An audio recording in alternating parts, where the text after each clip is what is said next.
start. So, ladies and gentlemen, never easy to go on first, unless it's an orgy, of course. Not my joke, but it is funny. So please, obviously, you know why you're here, you know why these people are here. I don't have to go over there. Just show them a lot of love and respect and a lot of enthusiasm, and I'm sure the evening is going to be absolutely fantastic. So we all okay with that? Yeah. Okay. Please, ladies and gentlemen, welcome onto the stage your first act of the evening, whose name is David Chambers.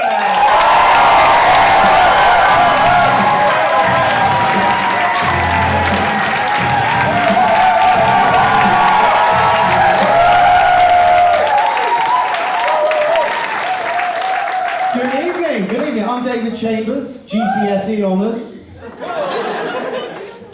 Some people say I look like a middle-aged Tintin, which to me is a complete mystery.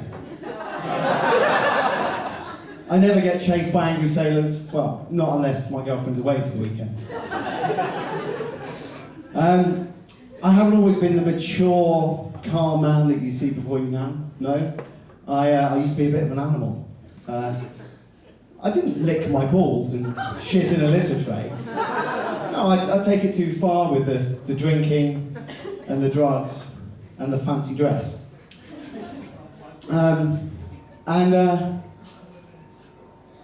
Yeah, I've been sober for 8.5 years now. I mean, I'm still a complete dick. It just means I've got more disposable income for fancy dress. Hey, it's expensive buying Lady Gaga's meat frock. So, yeah, my drinking got so bad I had to create a drinking alter ego called Sambuca Pete. Yeah, some calls of recognition there. And Sambuca Pete just wanted everybody else to get as drunk as him. He'd buy everybody a Sambuca. He was a lot of fun. He even had a catchphrase. He'd walk into a room, he'd be like, "Pew, pew, I'm Sambuca Pete, yee-haw!" Turns out other people had catchphrases in the room, like, "Oh God, who's this dickhead?"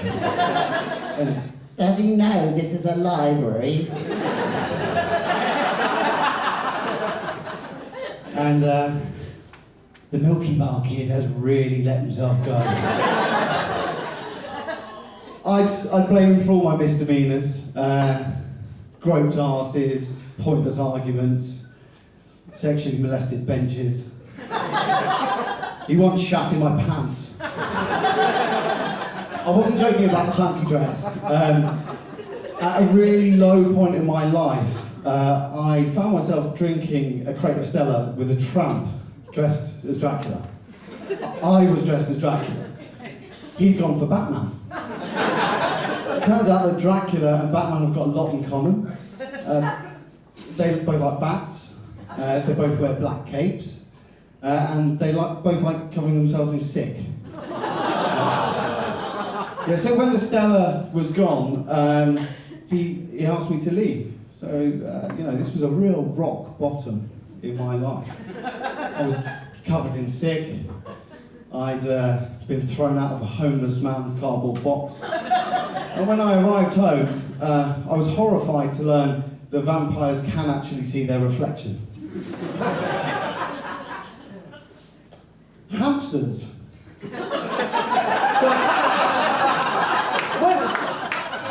when I was a kid, I loved hamsters. Not in like a Pet Shop Boys or Richard Gere kind of way, but because I had no friends. So my first hamster, Nibbles, he was my best mate. He really was. He was my best mate. And we did everything together. We'd eat our meals together. We slept in the same room. We took our first ecstasy.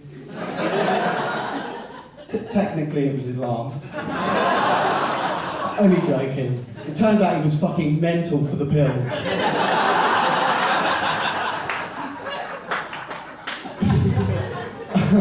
Tragically, he escaped and he disappeared. And I looked absolutely everywhere for him. I looked in all my shoes, I went through all the cupboards, I looked in the priory.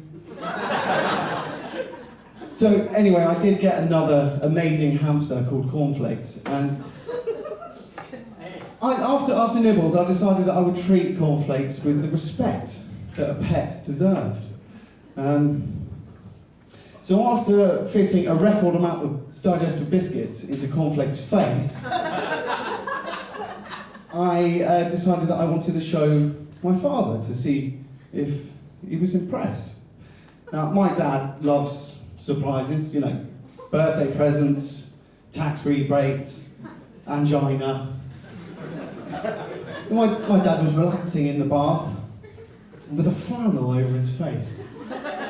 Dad's flannel, interestingly, is the most popular of the Farrow and Ball colour range. So I snuck up and I put the hamster on my dad's chest. I whipped off the flannel. And it was at this moment that the hamster decided to push out all of this masticated biscuit. Masticated biscuit, interestingly, is the least popular of the Farrow and Ball paint range. So my dad's laying there, covered in masticated biscuit, and he shouts, WTF! Which is interesting because that acronym meant nothing in 1984.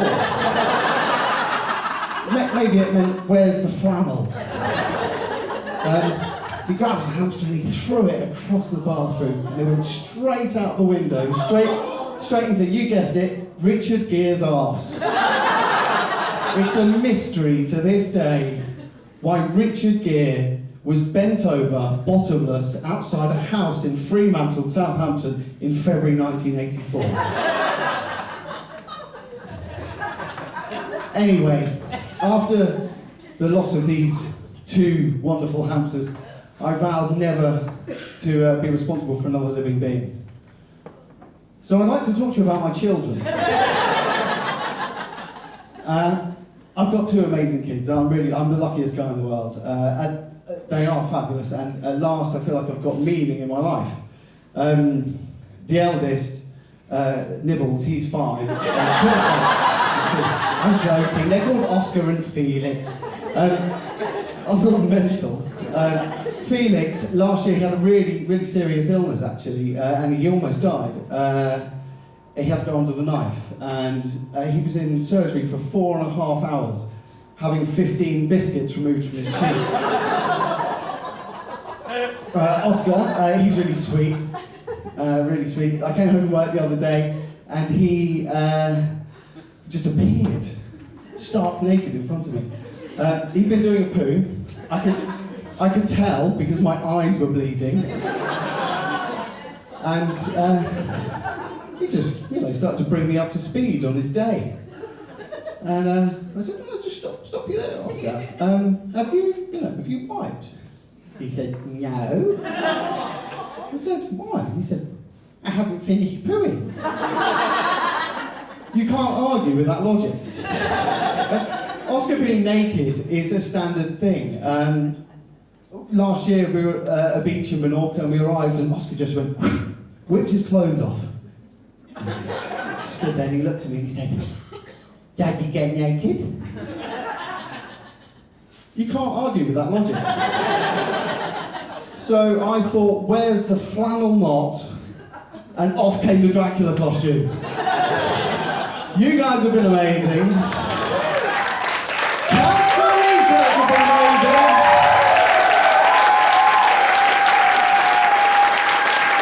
Cancer has been a complete dick.